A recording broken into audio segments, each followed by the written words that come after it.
You're listening to 88.3 FM, WHCM Palatine, a product of Harper College and its Board of Trustees. All right, welcome back. You are listening to WHCM 88.3 FM in Palatine, Illinois, and also listening, which is also available at MurphCast.com. And we are also being streamed online now through Facebook. You can look us up on Facebook. Go to WHCM 88.3 FM or go to Listen to Hawk Radio 88.3 FM. All right, so if it is Tuesday at 5:30, it must be time for Krista Jackson to join us, and we will be talking about psychology. Krista is a licensed clinical professional counselor, and today we will continue our conversation about the 5 domains of what psychologists do and what they do, and I believe today we'll be talking about social. But hello, Krista. Hi, Jim. How are you? I'm doing good. Thank you. Good. Now, I hope I set that up properly. That's what we'll be talking about is the social aspect of it today, and go ahead.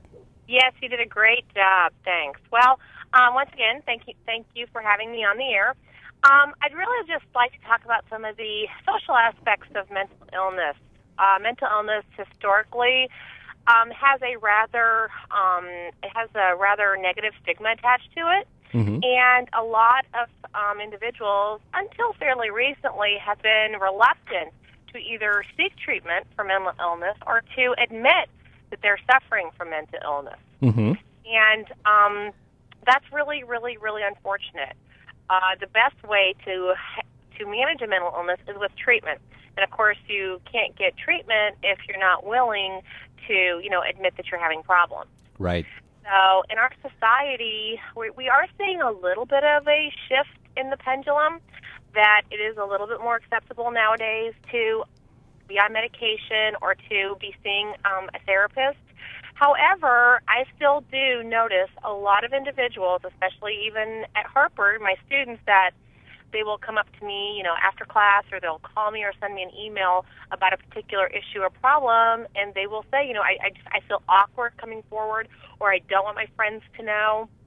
And that is still a really, really disturbing trend, because I would like individuals to feel more comfortable discussing the issues that we're having. Right. And one of the things that I always tell everybody is that, kind of like everyone gets a cold at some point in their life, right?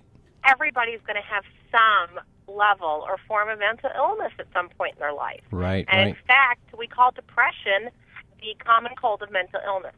Oh, okay. Because it is so common, and it is one of the most reoccurring mental illnesses that we see and that we treat. And it's statistically probable that every person in their life will have at least 5 major bouts of depression. Okay. And some of that might be due to a situation, some of that might be to a loss or an adjustment in their life, or some of that just might be due to a neurochemical imbalance. So everybody should feel comfortable with the fact that everybody has a mental illness of some sort, and it is not, a big deal if you go and get treatment. Right. What's worse is when you let society keep you away from the resources and keep you away from those things, and that's when the mental illness is going to get worse and worse and worse, because most of the time mental illness does not get better on its own. It will continue to degrade your function, and you will continue to notice that you are in worse and worse shape, so to speak, without some professional intervention. Okay. Yeah, and I think, like we've talked before, that I think people think that they have to have a severe problem in order to see a psychologist. Right. Absolutely. And in fact, that's kind of just today, took all the kids to go in and get flu shots. Right. And that's a great example of, they're not sick yet. And I didn't need to rush them to the doctor, because they're not sick, and they're not in imminent, dire medical straits. However, by taking them in and getting that inoculation, I'm going to make whatever they do get much less. Right. Now, it's not going to prevent them from getting the flu in all likelihood, but it's going to make it much, much less severe. And I think the same principle holds true with mental illness. The more that you are inoculated, meaning the more coping skills you have in place, the more you know about psychological resources in your area, the more you feel comfortable reaching out to a counselor or psychologist, it might not stop you from becoming mentally ill or having a bout of depression, but it certainly is going to make it much, much less. That is an excellent point. Right. And I think, too, just a little bit beyond that point, that people also think, too, that if they do consult a psychologist, that they do have a serious problem. Right. And it's not, necessarily the case, that, it can be for just everyday problems or, everyday things that we're going through, that we all, at some point, need a little help with those things, and we just shouldn't think that we should be able to handle all of these things ourselves. Absolutely. In fact, in a community setting, 98% of the individuals that are seen are there for what we would consider to be very mild mental illness issues. So you're absolutely right. I mean, you don't see severely mentally ill people unless you're like in an inpatient facility or unless you're in a hospitalization type of environment. Right. So most of the time, it's for what we would consider to be these very, very mild episodes or mild issues, and that's the time to get those resources that you need, because we don't want it to go any further. Right. And that's exactly when you should be going in. And no, I mean, everybody, I call it the timeline of psychopathology when I teach my class. And really what that is, it just says that, everyone is on the timeline of mental illness.